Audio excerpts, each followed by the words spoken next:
এসেছেন? সময়ের বিয়েতে যে বালুচুরি শাড়িটা পরে গিয়েছিলাম না আমি, হ্যাঁ মা, যে শাড়িটা আপনি ভালো করে লুকিয়ে রাখতে বলেছিলেন। ওই শাড়িটাকে তুমি ভালো করে লুকিয়ে রেখেছো তো?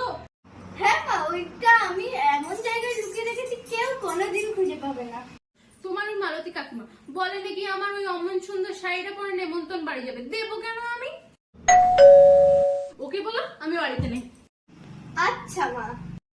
বৌমা, তোমার শাশুড়ি কোথায়? মা তো দরজার পেছনে দাঁড়িয়ে আছে, মা বলতে বললো যে মা বাড়িতে নেই।